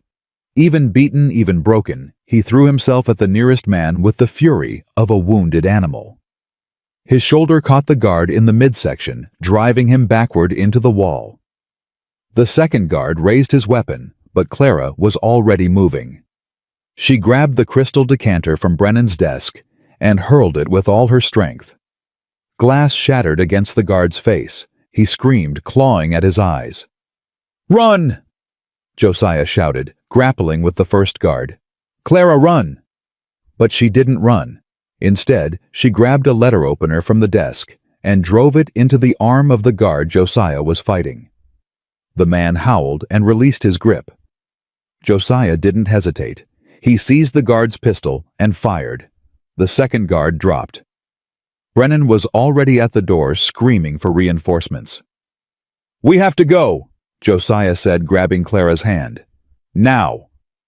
They burst through a side door into a narrow hallway. Behind them, shouts and footsteps echoed through the building. "This way." Josiah pulled her left, then right, navigating the maze of corridors with surprising certainty. "How do you know where you're going?" "They walked me through here when they brought me in. I memorized every turn." Of course he had. Even half-dead Josiah Cole was still thinking 3 steps ahead. They emerged into the cold morning air. The mining camp spread out before them, crawling with workers and guards. "The horses," Clara said, pointing to where Cross had left them tied. "Too exposed. We'd be shot before we mounted." "Then what?" A shout went up behind them. Guards poured out of the building, weapons raised. Josiah shoved Clara behind a stack of ore crates and returned fire. One guard fell, then another. "There's too many," Clara breathed. "I know." "Josiah, I know." His voice was calm, almost peaceful. "Listen to me. When I give the signal, you run for those horses and you don't look back." "No." "Clara." "I said no." She grabbed his arm, her eyes blazing. "I didn't come all this way to watch you die. We leave together, or we don't leave at all." Josiah stared at her. Even now, with bullets flying and death closing in, she refused to abandon him. Something shifted in his chest. Something he thought he'd lost forever. "All right," he said quietly. "Together." He took her hand. They ran. Bullets whizzed past them, kicking up dirt and snow. Clara's ankles screamed with every step, but she kept moving, kept running, Josiah's hand the only anchor in the chaos. They were 20 feet from the horses when Clara stumbled. She went down hard, her injured ankle finally giving out completely. Pain exploded through her leg, white-hot and blinding. Josiah skidded to a stop. "Go!" she gasped. "Leave me and go!" He looked at her, then at the guards closing in from all sides. Then he did something that made no sense at all. He laughed. "What's so funny?" "Nothing." He knelt beside her, his battered face splitting into a grin. "I just realized something." "What?" "I'm exactly where I'm supposed to be." Before Clara could respond, the thunder of hooves filled the air. Riders burst into the camp from 3 directions at once. A dozen men, maybe more, armed with rifles and wearing the unmistakable badges of federal marshals. Leading them was a man Clara had never seen before, tall, silver-haired, with the bearing of someone who expected to be obeyed. "United States Marshals!" he bellowed. "Drop your weapons!" Brennan's guards hesitated, looking at each other in confusion. "I said drop them. Anyone still holding iron in 5 seconds gets buried in it." One by one, the weapons clattered to the ground. The silver-haired man dismounted and strode toward Clara and Josiah, his boots crunching in the snow. "Mrs. Whitmore, I presume?" Clara nodded, too stunned to speak. "I'm Thomas Preston. I received your letter." He looked at Josiah. "And you must be the fool who tried to reach me alone in the dead of winter." Josiah managed a weak smile. "That would be me." "You made it within 15 miles of Denver before Brennan's men caught up with you. My scouts found your trail and followed it back here." Preston shook his head. "Brave. Stupid, but brave. Story of my life." Preston turned to his men. "Find Brennan. I want him in chains within the hour." "That won't be necessary." The voice came from behind them. Silas Brennan stepped out of the building, his hands raised. He was smiling, that same cold, dead smile that made Clara's skin crawl. "I surrender, Marshal Preston, peacefully and without resistance." Preston's eyes narrowed. "That's surprisingly cooperative of you." "I'm a reasonable man, and I'm confident that any charges against me will be dismissed once the facts come to light." Brennan's gaze flicked to Clara. "After all, what evidence do you have?" "The word of a hysterical widow and a drifter with a violent past." "The documents," Clara started. "What documents?" Brennan's smile widened. "You mean these?" He held up a handful of ashes. "Burned them the moment you handed them over. A necessary precaution, you understand. Now, where is your proof? Where is your evidence?" Clara's heart sank. He was right. Without the documents, it was her word against his. And in a territory where he owned judges and lawmen alike, her word was worthless. She'd failed. After everything, all the running, all the fighting, all the sacrifice, she'd failed. Then Josiah spoke. "You know, Brennan, for a smart man, you're awfully stupid." Brennan's smile faltered. "Excuse me. Those documents Clara gave you, did you actually look at them before you burned them?" A flicker of uncertainty crossed Brennan's face. "Of course I did. They were the original deed and the forged. They were copies." Silence. Josiah pushed himself to his feet, swaying slightly, but somehow still standing. "I made copies before I left. 3 sets. One went to Marshal Preston's office in Denver, one went to a newspaper editor in Helena, and one—" He reached into his coat and pulled out a folded sheaf of papers. "One I kept on me. The originals." Clara stared at him. "You never told me." "Didn't want to risk you knowing in case they caught you. Figured if Brennan thought he had the real thing, he wouldn't look any further." Brennan's face had gone white. "You're bluffing." "Am I?" Josiah handed the papers to Preston. "Check for yourself." Preston examined the documents carefully. His expression grew grimmer with each page. Forgery, bribery, fraud, conspiracy to commit murder. He looked up at Brennan. "You're going to hang." "This is absurd. Those documents are fabricated." "By your own clerk, with your own signature, on your own letterhead." Preston nodded to his men. "Take him." 2 marshals grabbed at Brennan's arms. For the first time, real fear showed in his eyes.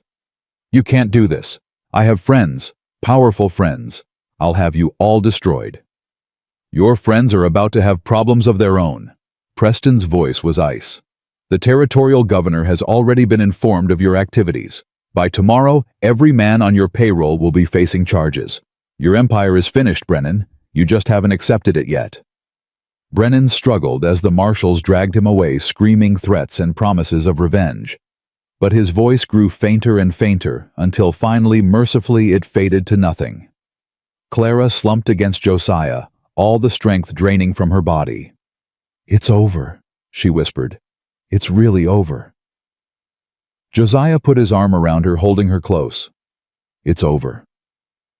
For a long moment they just stood there, leaning on each other, surrounded by the wreckage of Brennan's empire. Then Clara looked up at him. "You made copies." "I made copies. You didn't tell me." "I didn't tell you. You let me think I'd sacrificed everything for nothing." Josiah met her eyes. "I'm sorry. I couldn't risk." She kissed him. It wasn't gentle. It wasn't sweet.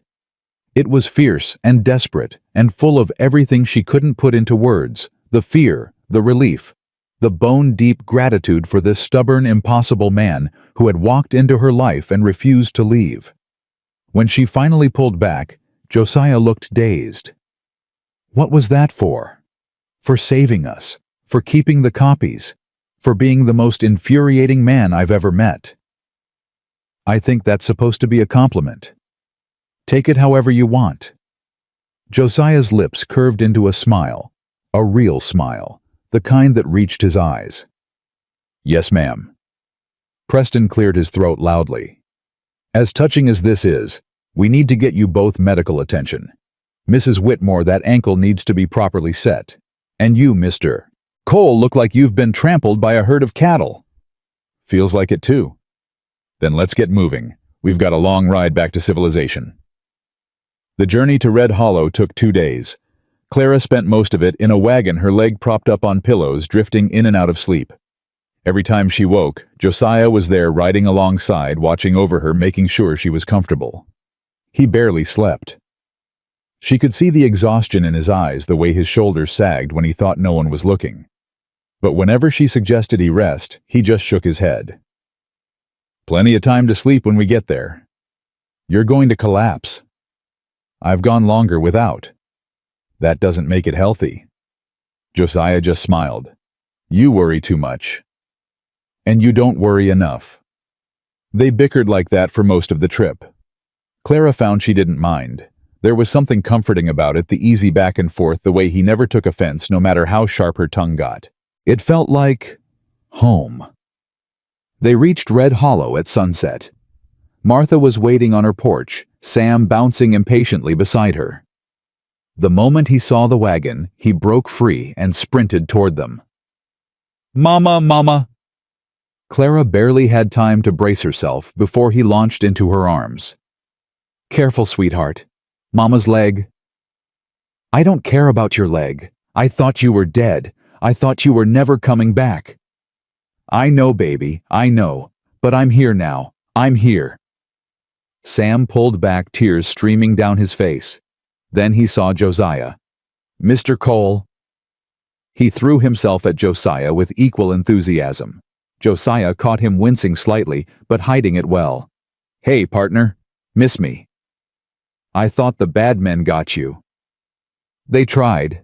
Didn't work out for them." Sam laughed through his tears. "You beat them. We beat them. Me and your mama. Together." Sam looked between them, his face lighting up. "Does that mean the bad man is gone? The one who wanted to hurt us?" Josiah knelt down, meeting the boy's eyes. "He's gone, son. He's never going to hurt you or your mama again." "You promise?" "I promise." Sam nodded solemnly. Then, with the sudden emotional shifts only children can manage, he grinned. "I finished my horse. The wooden one. Do you want to see it?" "I'd love to." Sam grabbed Josiah's hand and dragged him toward the house, chattering excitedly about everything he'd done while they were gone. Josiah went willingly, listening with genuine interest. Clara watched them go, her heart so full it hurt. Martha appeared beside her. "That man's going to make a good father." Clara startled. What? Martha's weathered face creased into a knowing smile. Don't play dumb with me, Clara Whitmore. I've got eyes. I've seen the way you look at him, the way he looks at you. It's not... We haven't. Not yet. Martha patted her arm. But you will. Some things are just meant to be. Clara opened her mouth to argue, then closed it. Because deep down, she knew Martha was right. That night, after Sam had been fed and bathed and put to bed, Clara sat on Martha's porch, watching the stars emerge one by one. The door creaked open behind her. Mind if I join you? She looked up. Josiah stood in the doorway, cleaned up and bandaged, looking almost human again. Please. He lowered himself into the chair beside her, moving stiffly, but without complaint. For a while, neither of them spoke. The silence was comfortable, the kind that comes from having nothing left to prove. I've been thinking, Josiah said finally. About what? About what comes next. Clara's heart quickened. And Preston says the territorial court will want you to testify at Brennan's trial. Could take months. I know. After that, once everything's settled, you'll get your land back. The real deed legally recognized. You and Sam can go home. Clara was quiet for a moment. And what about you? Josiah didn't answer right away. He stared out at the darkness, his face unreadable. I've spent 3 years hiding from the world, he said slowly. Hiding from myself. I thought if I stayed alone long enough, the pain would go away. He shook his head. It didn't. It just got heavier. Josiah, let me finish. He turned to look at her. When you and Sam showed up, I thought God was playing a cruel joke, sending me a woman and a child to remind me of everything I'd lost, everything I'd failed to protect. Clara's eyes stung with tears. But that's not what happened, Josiah continued. Instead of reminding me of my failures, you reminded me why I wanted to live in the first place, why fighting matters, why love matters. His voice dropped. You saved me, Clara. Just by being who you are. A tear slipped down Clara's cheek. I didn't save you. You saved us. Maybe we saved each other. He reached out and took her hand. His fingers were rough, calloused, scarred, the hands of a man who'd worked hard and fought harder. But they were gentle as they intertwined with hers. I don't know what the future holds, Josiah said. I don't know if I'd make a good husband, or a good father, or a good anything. I've spent too long being nobody to remember how to be somebody. Josiah. But I know I want to try. With you, with Sam, if you'll have me. Clara's heart was pounding so hard she could barely breathe. Are you asking what I think you're asking? I'm asking if you'll let me stick around. Not as a protector or a guardian or whatever else I've been calling myself, but as something more, something real. He squeezed her hand. I'm asking if you'll give me a chance to be part of your family. For a long moment, Clara just looked at him. At this broken, beautiful man who had walked into her life and turned everything upside down. Then she leaned forward and pressed her forehead against his. Yes, she whispered. 1,000 times yes. Josiah let out a breath, a sound of pure relief, like a man who'd been drowning finally breaking the surface. Thank God, he murmured. I was terrified you'd say no. You faced down armed men without flinching, but asking me made you terrified. The men couldn't break my heart. Clara laughed, tears streaming down her face. You impossible man. You're impossible man, if you'll have me. I already said yes. I know. I just like hearing it. She kissed him again, softer this time, slower, a promise instead of a declaration. When they finally broke apart, Josiah rested his hand against her cheek. Sam's going to have questions. Sam already adores you. He's been waiting for this since the day you carried me into your cabin. That was only a few weeks ago. Children know. They always know. Josiah was quiet for a moment. I'm scared, he admitted. I failed my first family. What if I fail you too? Clara covered his hand with hers. You didn't fail them, Josiah. The fever took them. That wasn't your fault. I couldn't save them. No. But you can't save everyone. All you can do is love them while they're here. She looked into his eyes. And I know you'll love us with everything you have. That's all I'm asking for. Josiah's eyes glistened. I will, he said hoarsely. I swear I will. I know. They sat together on the porch until the moon rose high, talking about everything and nothing. About Sam's education, about the land they'd reclaim, about whether to keep Josiah's cabin or build a new house on Clara's property. About the future they'd build together. Inside the house, Sam slept peacefully, dreaming of horses and heroes and the family he'd always wanted. And somewhere far away, in a cold cell awaiting trial, Silas Brennan raged against bars that would never open again. Justice, it seemed, had a long memory. The next morning, Sam woke to find Josiah and his mother sitting at the breakfast table holding hands. He stopped in the doorway, his eyes going wide. Mama. Yes, sweetheart. Does this mean... Is Mr. Cole going to stay? Clara looked at Josiah. Josiah looked at Sam. Actually, partner, I wanted to ask you something. Sam approached the table cautiously. What? Josiah knelt down, putting himself at the boy's eye level. How would you feel about me marrying your mama? Sam's mouth fell open. For real. For real. And you'd live with us forever. That's the plan. And I could call you... Sam hesitated. I could call you Pa. Josiah's voice cracked. I'd be honored. Sam launched himself at Josiah so hard he nearly knocked him over. Josiah caught him and held him tight, his eyes squeezed shut, his shoulders shaking with silent emotion. I've been waiting and waiting. Sam sobbed into his shoulder. I knew you'd come back. I knew you'd stay. Mama said to believe, and I believed, and now you're here. I'm here, son. I'm not going anywhere. Clara watched them, tears running freely down her face. Martha appeared in the doorway, took one look at the scene, and promptly burst into tears herself. Well, she managed, dabbing at her eyes with her apron. I suppose this calls for a celebration breakfast. Nobody argued. They ate pancakes and bacon and fresh eggs, laughing and talking and planning. Sam couldn't stop grinning. Clara couldn't stop crying. And Josiah, for the first time in 3 years, looked truly, genuinely happy. After breakfast, he took Sam outside to check on the horses.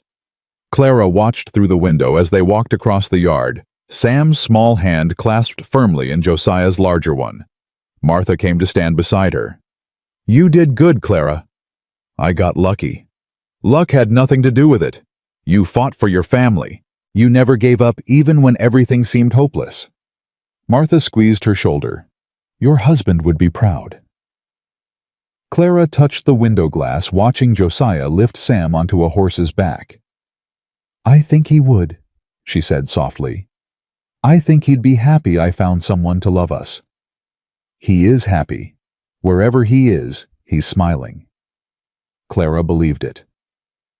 Outside, Sam was laughing as Josiah led the horse in a slow circle. The morning sun caught his face, illuminating the pure joy written there. And watching them, Clara felt something she'd thought was lost forever. Hope. The weeks that followed passed like a dream. Clara testified at Silas Brennan's trial, her voice steady and clear as she recounted every injustice, every theft, every threat. Josiah sat in the front row, Sam beside him, both of them watching her with fierce pride. When the verdict came guilty on all counts, the courtroom erupted. But Clara felt no triumph, no satisfaction.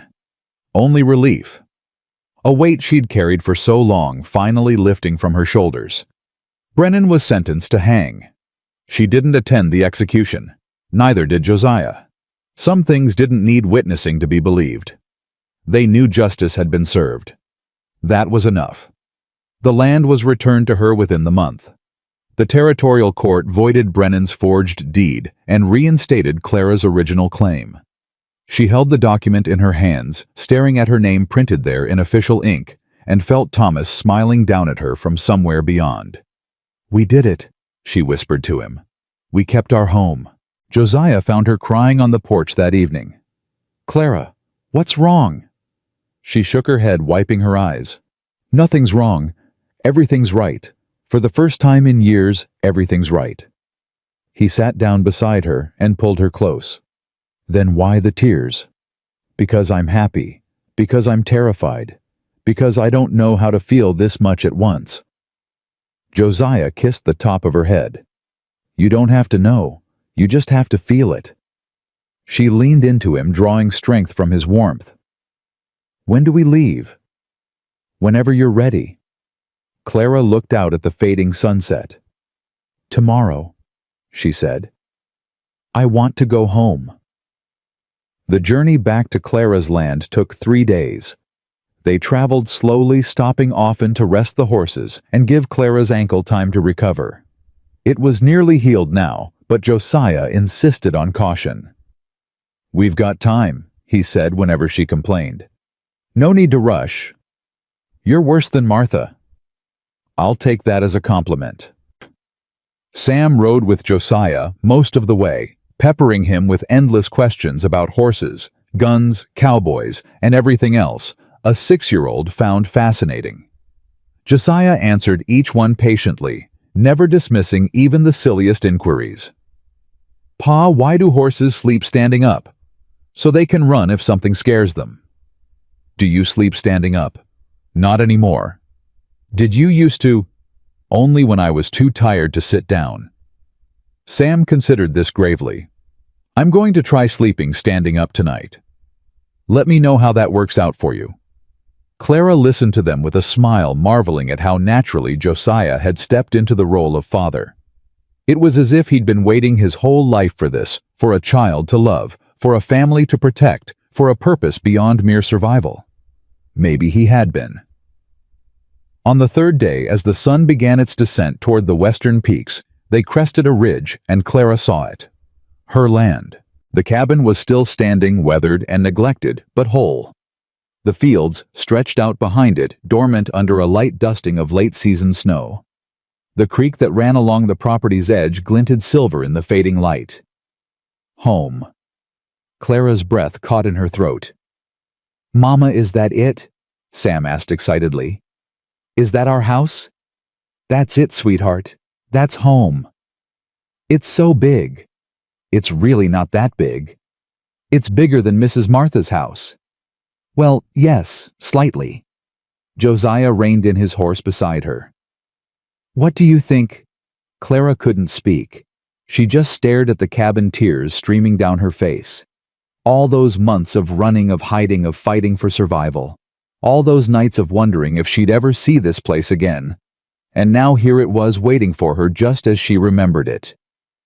"I think," she finally managed, "that I'm ready to come home." They rode down the slope together. The cabin needed work. That much was clear the moment they stepped inside. Dust covered every surface. Mice had gotten into the pantry. The roof leaked in 2 places, and the door hung crooked on its hinges. But the bones were good. The walls were solid. And with effort, with time, it could be everything they needed. "We've got our work cut out for us," Josiah said, surveying the damage. "Afraid of a little labor." "Ma'am, I've been afraid of labor my whole life. That's why I became a lawman." Clara laughed, really laughed, the kind that came from somewhere deep inside. "Well, too bad. You're a farmer now, or you will be." "Farmer, husband, father." Josiah shook his head in mock dismay. What happened to the hermit who just wanted to be left alone? He met a stubborn woman who wouldn't take no for an answer. Ah, yes, I remember her. Showed up half frozen on his doorstep and refused to leave. You carried me inside. Biggest mistake of my life. Clara swatted his arm. Take that back. Never. Sam came running in from outside, his face bright with excitement. Pa, there's a barn and a creek, and I saw a deer. Did you now? It was huge, bigger than a horse. I doubt that very much. It was... Come look. Sam grabbed Josiah's hand and dragged him outside. Josiah shot Clara a helpless look over his shoulder. She just smiled and waved. This was her family now. Chaotic, imperfect, wonderful. She wouldn't trade it for anything. Spring arrived slowly, as it always did in the mountains. The snow retreated inch by inch, revealing brown earth and dormant grass. Streams swelled with meltwater. Birds returned from their winter journeys, filling the air with song. And Clara's cabin transformed. Josiah fixed the roof first, then the door, then the dozens of small problems that had accumulated during her absence. He worked from dawn to dusk, rarely stopping except to eat or play with Sam. "You're going to exhaust yourself," Clara warned him. "I'll rest when it's done." That's what my father used to say, right before he collapsed from overwork. Josiah paused, hammer in hand. "Your father, he was a farmer too. Worked himself to death trying to keep our family fed during the hard years." Clara's voice softened. "He died when I was 12. Never saw me grown, never met Thomas, never held his grandson." Josiah set down the hammer and crossed to her. "I'm not going anywhere, Clara. I promise." "You can't promise that." "Watch me." He pulled her into his arms and held her tight. "I spent 3 years wishing I was dead," he murmured against her hair. "Now I've got something to live for. You think I'm going to throw that away on a leaky roof?" Clara laughed wetly. "When you put it that way." "I always put it that way. I'm very logical." "You're ridiculous." "That too." The wedding took place on the first truly warm day of spring. It wasn't fancy. They had no money for fancy. But Martha made the trip from Red Hollow to serve as witness, and the circuit preacher agreed to perform the ceremony in exchange for a home-cooked meal. Clara wore her best dress, the same one she'd worn to marry Thomas, carefully mended and pressed. Josiah wore his only suit, which fit poorly, and made him look profoundly uncomfortable. "Stop fidgeting," Clara whispered as they stood before the preacher. "This collar's trying to strangle me." "It'll be over in 10 minutes. I might be dead by then. Then I'll be a widow again, and everyone will feel very sorry for me." Josiah snorted, which earned him a glare from the preacher. "Sorry," he muttered. "Continue." The ceremony was simple. Traditional vows exchanged rings. Clara's was a band Josiah had carved from wood polished smooth and fitted perfectly to her finger, and a kiss that made Martha dab at her eyes with a handkerchief. "I now pronounce you husband and wife." Sam cheered so loud the horses startled. Afterwards, they sat around the table in the cabin. Clara, Josiah, Sam, Martha, and the preacher, eating roast chicken and fresh bread and the last of the preserves from Martha's cellar. "To the newlyweds," Martha said, raising her glass. "May your troubles be few, and your joys be many." "Hear, hear," the preacher agreed. Josiah looked at Clara across the table. His eyes were soft, warm, full of something she'd never expected to see again. Love. "I don't deserve this," he said quietly, so only she could hear. "Yes, you do. I don't know how to be what you need. You already are." He reached across the table and took her hand. "I love you, Clara Cole." Her new name. It sounded strange on his lips, and absolutely perfect. "I love you too, Josiah, more than I ever thought possible." Sam, oblivious to the moment passing between them, waved his fork in the air. "Can I have more chicken?" "Yes, sweetheart," Clara said, not taking her eyes off her husband. "You can have whatever you want." Summer brought hard work and harder choices. The fields needed planting, the fences needed mending, the barn needed a new roof, and the chicken coop had been completely destroyed by some creature during the winter. Clara and Josiah worked side by side sunrise to sunset, building a life from scratch. It was exhausting. It was frustrating. Some days Clara wanted to throw down her tools and weep, but it was also wonderful, because at the end of every day Josiah was there, holding her, kissing her forehead, telling her they'd figure it out together. And they did. The crops came in better than expected. Enough to sell at market, enough to put money away for winter, enough to prove that they could make this work. "We're going to be okay," Clara said one evening, looking out at the fields heavy with grain. Josiah stood beside her, his arm around her waist. "We're going to be more than okay." Sam came running up, his dog, a stray he'd adopted, and named Scout, at his heels. "Pa, Mama, look what I caught." He held up a fish, small but proudly displayed. "That's a good one," Josiah said seriously. "Big enough for dinner. Maybe with a lot of vegetables. Then we'll have a lot of vegetables." Sam beamed and ran off toward the creek again, Scout barking at his heels. Clara leaned into Josiah's side. "He's happy. Are you?" She looked up at him. This man who had been a stranger, then a savior, then a friend, and now a husband. This man who had carried her out of a blizzard and into a new life. "Happier than I've ever been." Josiah kissed her softly. "Good. Because I plan to keep making you happy for a very long time." Autumn painted the mountains in gold and crimson. The harvest was gathered, the wood was stacked, and the cabin was ready for another winter. But this winter would be different. Clara sat by the fire one evening, knitting a small blanket. Sam was already asleep, worn out from a day of chores and play. Josiah sat across from her, reading an old newspaper someone had left at the trading post. "Josiah. I need to tell you something." He looked up, instantly alert. "What is it? What's wrong?" "Nothing's wrong." She set down her knitting. I'm going to have a baby." Silence. Josiah stared at her, the newspaper forgotten in his lap. "A baby." "Yes. Our baby. Unless you know something I don't." He was on his feet before she could blink, crossing the room, pulling her up into his arms. Clara, are you sure?" "I'm sure. Martha confirmed it before she left." Josiah's face transformed. The careful guard he always wore, the walls he'd built around his heart, they crumbled in an instant, leaving only joy. Pure, overwhelming joy. "A baby," he whispered. "We're having a baby. Are you happy?" "Happy." He laughed, the sound breaking in his throat. "I'm terrified. I'm amazed. I'm the happiest I've ever been." He cupped her face in his hands. "You're giving me everything, Clara. Everything I thought I'd lost forever. You gave it to yourself. You just needed someone to remind you." He kissed her long and deep and full of promise. "I love you. I love you too. I'm going to be a father again." "You're already a father. Sam has called you Pa for months."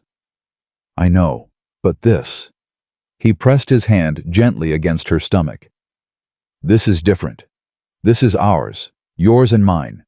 Proof that we built something real." Clara covered his hand with hers. "We built something real the moment you opened your door." Josiah rested his forehead against hers.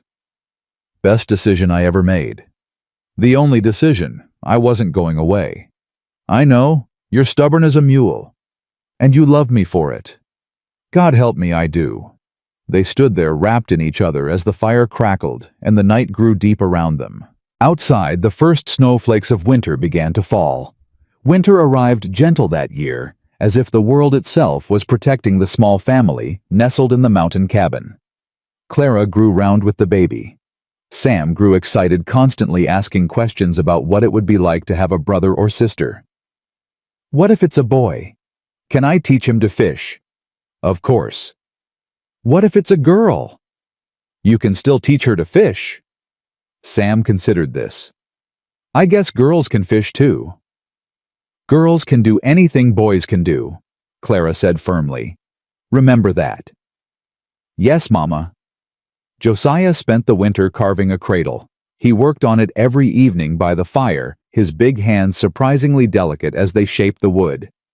He carved flowers along the sides, wild roses like the ones Clara had mentioned, growing on her parents' farm. She cried when she saw it finished. "It's beautiful." "It's just wood." It's love, she corrected. Carved into something we can touch. Josiah ducked his head, embarrassed by her praise. I wanted the baby to have something made by family, something with meaning. They will. They do. Clara ran her fingers along the carved roses. This is the most beautiful thing anyone's ever made for me.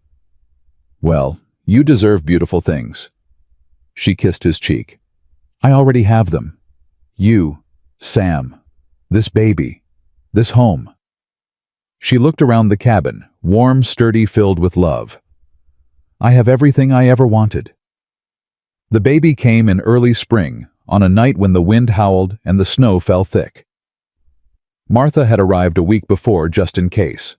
She delivered the baby with practiced hands while Josiah paced outside like a caged animal. You'll wear a hole in the floor, Sam said from his perch on the porch railing. I can't help it. Pa, is Mama going to be okay? Josiah stopped pacing. He looked at his son in every way that mattered, and felt a wave of fierce love. Your mama is the strongest person I've ever met. She's going to be fine. Promise? Promise. A cry split the night. Thin and high and absolutely beautiful. Josiah's heart stopped. The door opened. Martha stood there exhausted but smiling. It's a girl. Mother and baby are both healthy. Josiah pushed past her into the cabin. Clara lay in their bed, pale and sweating, but her eyes were bright. In her arms, wrapped in the blanket she'd been knitting all winter, was a tiny, red-faced bundle. Come meet your daughter, Clara whispered. Josiah approached the bed on legs that trembled. He looked down at the baby, at his daughter, and felt something crack open in his chest. She's perfect, he breathed. She has your eyes. Poor thing, Clara laughed weakly. Your eyes are my favorite thing about you. I thought it was my cooking. That's a close second. Josiah reached out and touched the baby's cheek with one finger. She turned toward the touch, her tiny mouth working. Hello, little one, he murmured. I'm your pa. I'm going to spend the rest of my life protecting you. I hope that's all right. The baby made a sound, not quite a cry, not quite a coo, and Josiah felt tears sliding down his cheeks. He didn't wipe them away. What should we name her? Clara asked. Josiah looked at his wife, at the woman who had saved him, loved him, given him a family when he thought he'd never have one again. Mary, he said quietly, after my first wife, if that's all right with you. Clara's eyes filled with tears. It's perfect. And her middle name should be Ruth, after your mother. Mary Ruth Cole. Clara smiled. It's beautiful. The door opened, and Sam crept in. Can I see? Come here, sweetheart. He approached the bed carefully, as if the baby might explode if he moved too fast. He peered down at his new sister with wide eyes. She's so little. You were that little once. No, I wasn't. Yes, you were. Smaller even. Sam shook his head in disbelief. She looks like a potato. Josiah snorted. Clara shot him a look. She does not look like a potato. She looks like an angel. A potato angel, Sam said diplomatically. Josiah lost the battle against laughter. Clara tried to glare at him, but ended up laughing too, which made the baby squirm in protest. All right, all right. Clara settled the baby against her chest. Everyone out. Mary and I need to rest. Yes, ma'am. Josiah leaned down and kissed her forehead. I love you. I love you too. Thank you. For what? For everything. For finding me. For staying. For this. He gestured at the baby, at Sam, at the cabin around them. For giving me a reason to live. Clara reached up and touched his face. You were always worth saving, Josiah. You just needed someone to remind you. He kissed her palm, then straightened. Come on, partner, he said to Sam. Let's let your mama and sister sleep. Sam took his hand without protest.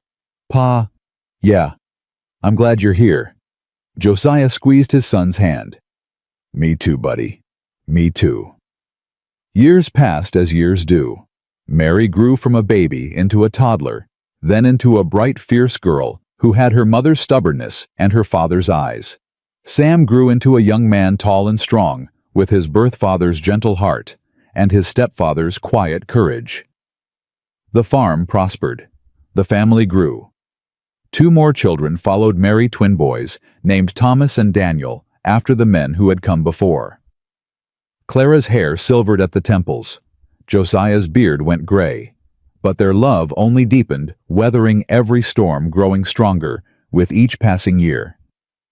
On quiet evenings, they sat on the porch together, watching their children play in the fields their parents had fought so hard to keep. "Do you ever think about those early days?" Clara asked one sunset. "Which ones?" "The blizzard. The gunfights, the trial. All of it." Josiah was quiet for a moment. "I think about the door." "The door?" "The night you showed up. Sam pounding on my door in the storm. I think about what would have happened if I hadn't opened it." Clara shuddered. "Don't. I'm not saying it to frighten you. I'm saying it because I'm grateful. That moment, that one decision changed everything." She took his hand. "For both of us. I was ready to give up Clara. I was ready to let the darkness win.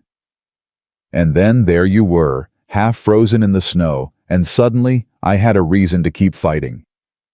We saved each other. We did." Sam appeared at the edge of the field, waving toward the house. Behind him, the younger children were running, laughing, chasing each other through the tall grass.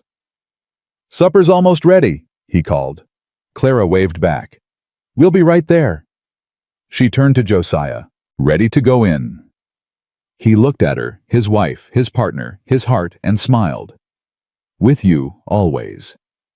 They stood together, hands intertwined, and walked toward the warmth of the cabin. Inside, the fire crackled. The children laughed. The smell of bread and stew filled the air. Outside, the sun set over the mountains, painting the sky in shades of gold and rose. And on the porch railing, right where Clara had left it all those years ago, the old flour sack sat patched and faded, but still whole. A reminder of how far they'd come. A testament to the love that had carried them through. Clara paused at the doorway and looked back. She thought of Thomas, who had loved her first. Of the son he'd never met. Of the home he'd died to protect. "Thank you," she whispered, "for leading me here." The wind stirred, gentle as a kiss. Then she turned and walked inside, closing the door behind her. Some stories end in tragedy. Some end in triumph.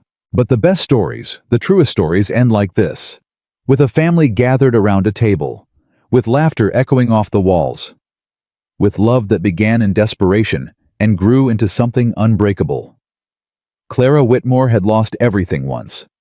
But in losing everything, she found something greater than she'd ever imagined: a man who carried her through the storm, a son who never stopped believing, and a home built not on land or deed, but on the simple, stubborn choice to keep going.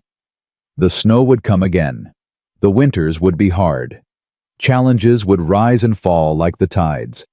But they would face them together, because that was what family meant. And the Cole family, forged in fire, tempered by loss, unbroken by all who tried to destroy them, would endure. Not just for a season, not just for a lifetime, forever.